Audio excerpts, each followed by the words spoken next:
Bom dia a todos, a graça e a paz do Senhor Jesus Cristo. Vamos ler Hebreus, capítulo 10, versículo 25. Hebreus, capítulo 10, versículo 25.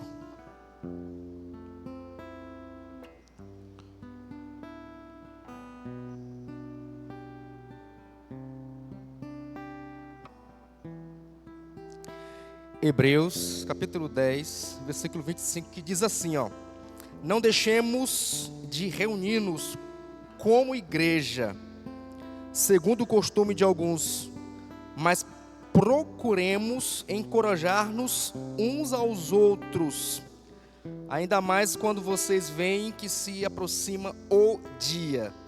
Mais uma vez, não deixemos de reunir-nos como igreja, segundo o costume de alguns, mas procuremos encorajar-nos uns aos outros, ainda mais quando vocês veem que se aproxima o dia. Santo Deus e eterno Pai, santificado seja o teu santo nome, Deus. Nós te pedimos que o Senhor continue conosco, continue, Deus, falando, Deus. Nós queremos ouvir a tua voz hoje. Fala conosco nessa manhã, Deus, em nome de Jesus, Pai. Amém, Deus. O tema dessa reflexão: não deixe roubarem sua alegria de congregar. As catacumbas eram túneis extensos, enormes, quilométricos, que os romanos fizeram com a finalidade de ser cemitérios. Catacumbas ficava por debaixo da cidade. Os romanos, eles temiam a morte, eles tinham pavor da morte, eles não queriam ver nem sombra dos seus amigos e parentes, mesmo que fossem restos mortais nos cemitérios. Por isso eles tiveram a ideia de fazer as catacumbas debaixo da cidade, para que eles não pudessem ver. Eles tinham medos, muito medo da morte. E quando começou a perseguição no ano 60 depois de Cristo aos cristãos, os cristãos começaram a se reunirem nas catacumbas. Eles ficavam ali, mesmo com mau cheiro, mesmo num lugar insalubre, mesmo num lugar sombrio, cemitério. Era um único lugar que os cristãos tiveram tranquilidade, entre aspas, segurança, para se reunirem, para adorarem a Cristo, para adorarem a Deus, para compartilhar da palavra de Deus e para viver em comunhão. Foi no cemitério, as catacumbas. Hoje, no ano de 2025, muitas pessoas, por coisas pequenas, têm deixado de se congregar na igreja. As pessoas estão decidindo o dia: hoje eu não vou, amanhã eu vou, hoje eu vou, amanhã eu não vou. As pessoas, elas estão banalizando essa liberdade que temos de vir à igreja. Ainda não temos ar-condicionados, ainda não temos bancadas estofadas, mas tem igreja que tem ar-condicionados, bancada estofada, água gelada, Wi-Fi, e muitos irmãos não vêm à igreja, ficam em casa. Eu sei que tem muita gente que trabalha, que estuda, e que tem uma agenda louca. Eu sei que vocês são ocupados, mas parece que às vezes nós colocamos em primeiro lugar o nosso trabalho. Eu sei que é importante ter o nosso sustento, eu sei que precisamos sustentar a nossa família, pagar a mensalidade da escola, pagar o plano de saúde, a parcela do carro, da moto. Eu sei que nós precisamos trabalhar, eu sei, é importante. Mas às vezes nós chegamos em casa tão cansados, que nós decidimos ficar em casa e não estar na casa do Senhor, congregando com nossos irmãos. Quando eu era mais jovem, uma pessoa me ensinou algo errado, algo equivocado, e eu coloquei isso no meu coração e estava levando como certo. um amigo meu me falou o seguinte: Daniel, no dia que eu estou brigado com a minha esposa, no dia que eu estou brigado com um colega, ou estou cansado, ou foi um dia estressante, eu estou mesmo acabado, esse dia, se tiver culto, eu não vou para a igreja, porque Deus não vai receber o meu louvor, porque Deus não vai receber a minha oração, porque Deus não quer nada relaxado, de qualquer jeito, então eu prefiro ficar em casa. E por muitos anos eu acreditei nisso. Eu falei, é verdade. Mas depois eu aprendi que no dia que eu estou acabado, cansado, brigado com a minha esposa, com o meu esposo, eu briguei no trabalho, discuti com o meu irmão, é nesse dia que eu preciso vir para a igreja. É aqui que vou me alimentar, é aqui que vou encontrar mais de Deus, é aqui que eu vou viver em comunhão com os meus irmãos. É na igreja do Senhor, é na casa de Deus. O salmista falou, alegremos quando me disseram, vamos à casa do Senhor. É aqui que é a casa de Deus. É interessante que 1 Pedro 5,8 fala que, eu estava falando isso lá na célula ontem à noite, que Pedro fala que o inimigo é como um leão que tenta nos devorar. E é interessante que o leão, ele ruge não para atacar, mas para causar medo e pavor às suas presas. E quando os animais estão em manadas, sempre um se distancia da manada e fica sozinho. E quando ele está sozinho, ele está vulnerável. E é aí que o leão vai atacar. Às vezes nós estamos vulneráveis porque nós estamos afastados da igreja, dos irmãos. E no primeiro problema, no primeiro rugido, nós parece que queremos descontar na igreja. Não vou para a igreja hoje. Outras pessoas falam o seguinte, eu não vou mais congregar em nenhuma igreja, porque lá só tem pessoas pecadoras, imperfeitas. É um pensamento errado, né? A Bíblia fala que a igreja ainda está sendo ordenada, está sendo ainda preparada. Tem uma palavra que fugiu. Quer dizer o quê? Que ainda está em fase de aperfeiçoamento. Nós somos pecadores, miseráveis. Nós estamos no mesmo patamar de quê? De pecadores. Não existe ninguém melhor do que ninguém. Então por que eu vou deixar de frequentar a igreja, se também eu sou pecador? Se Cristo não desistiu dos seus apóstolos, dos seus discípulos, por que eu vou também desistir do corpo de Cristo, que é a igreja? Hoje o materialismo tem tomado o coração das pessoas. As pessoas preferem trabalhar feito louco, 24 horas, trabalhando e esquecendo de Deus. Eu também quero ter uma casa confortável. Eu quero também poder proporcionar mais conforto para minha esposa e para minha filha. Eu quero ter um transporte melhor. Eu quero. Mas do que adianta eu ter sucesso? Do que adianta eu ter bens? Do que adianta eu ter um carro bom? Do que adianta eu ter posses e não ter intimidade com Deus? Não ter comunhão com os meus irmãos? Tem uma história que diz que um homem passou 3 anos trabalhando para ter a conquista de um sonho, que era ter um carro conversível. E esse homem trabalhou 3 anos de forma incansável, no sol, na chuva. Ele trabalhou fazendo economia para comprar um carro conversível. 3 anos economizando. 3 anos trabalhando duramente. Ele conseguiu o valor e comprou esse carro conversível. Ele estava tão alegre, ele estava tão feliz com essa conquista, com esse carro. Ele só passeava com ele nos finais de semana e guardava na garagem. E passava por horas admirando. Que máquina. Ficava admirando o carro. Ele tinha um filho de 4 anos de idade.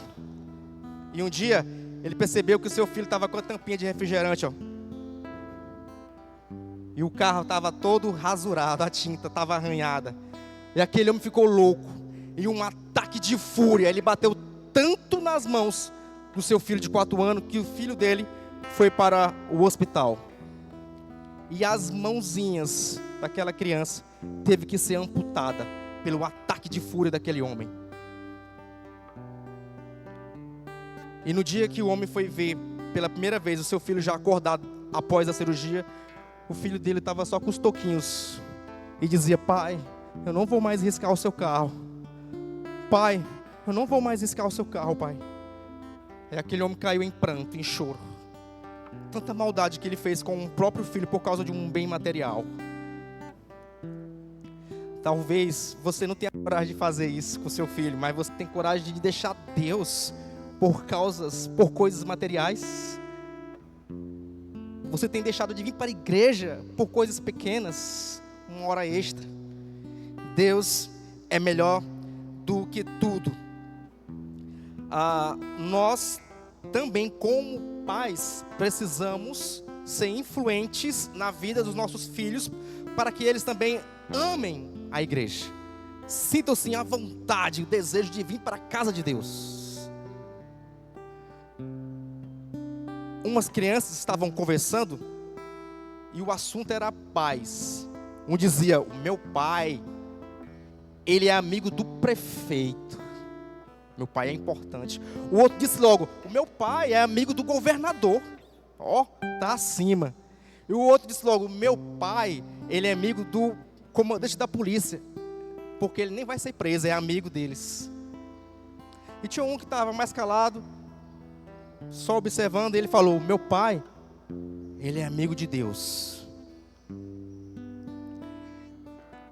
E o curioso é que o pai daquela criança era um pastor, e estava ouvindo a conversa, e ele ficou tão orgulhoso, saiu e orou e disse: Senhor, obrigado por ser influente na vida do meu filho. Como você tem sido influente na vida da sua esposa? Como você tem influenciado a vida do seu esposo?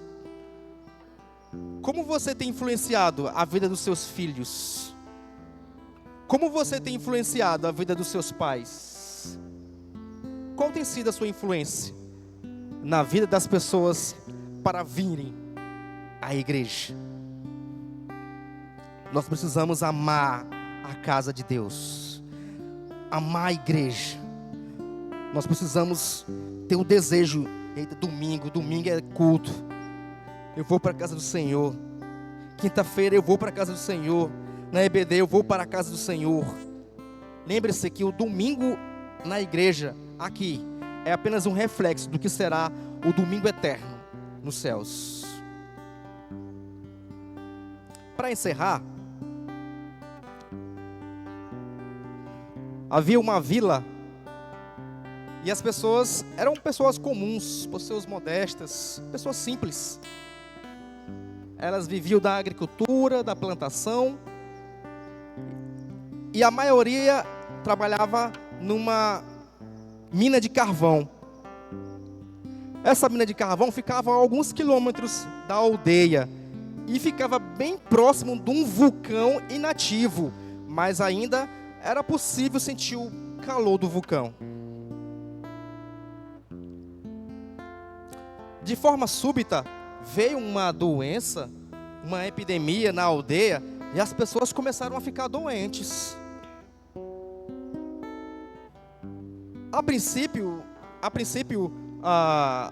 ela era uma doença não tão mortal, mas deixava a pessoa com febre, com o corpo mole, com indisposição, e ficavam deitadas, sem desejo de fazer nada. E depois isso ia agravando até morrerem. Mas uma coisa curiosa foi notada, que os homens que trabalhavam na mina de carvão, próximo do calor do vulcão, não ficaram doentes. E aí eles estavam tentando fazer essa ligação: será? E fizeram um teste. As crianças também, que levavam a comida para os seus pais, também não estavam doentes. E não ficaram doentes. Era como se tivesse uma imunidade, uma proteção. E fizeram um teste. Levaram uma criança doente para próximo do vulcão, do calor. E essa criança, com uma hora depois, estava bem melhor. Não tinha mais sintomas da doença. E aí eles descobriram, e falaram lá para o pessoal da aldeia: olha, se nós ficarmos próximo do calor do vulcão, vamos ficar curados. E muitos foram, estavam próximo do calor do vulcão. Mas há outras pessoas que não acreditavam. O líder da aldeia, sempre uma vez na semana, reunia e falava: pessoal, vocês precisam sentir o calor do vulcão. Vocês precisam sentir o calor do vulcão, porque vocês serão curados. Porque a sua saúde serão restabelecidas. Mas muitos não acreditaram. E não acreditavam. E muitos morreram. Para vocês entenderem essa história, trocar o nome vulcão por igreja. Nós precisamos estar dentro da igreja. Porque senão iremos ficar doentes e morrer.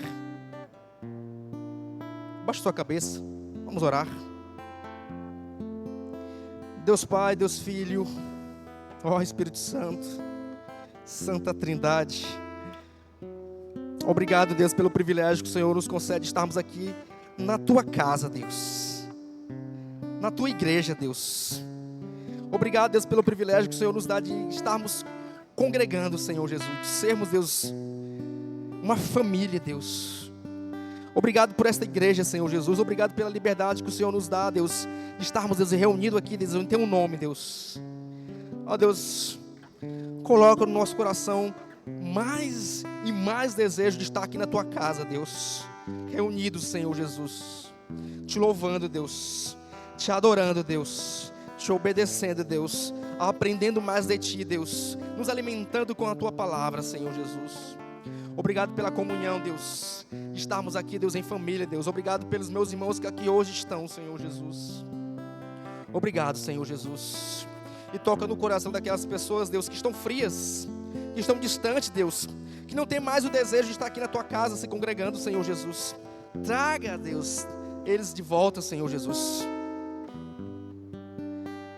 Ó Senhor Jesus, que esta igreja, Deus, possa ser uma igreja, Deus, continue sendo uma igreja, Deus, pujante, Deus, desbravadora, Deus, evangelista, Deus, uma igreja que propaga o Teu santo nome, Deus, e que tem, Deus, o compromisso, Deus, e a responsabilidade de estar, Deus, anunciando, Deus, o santo evangelho, Deus.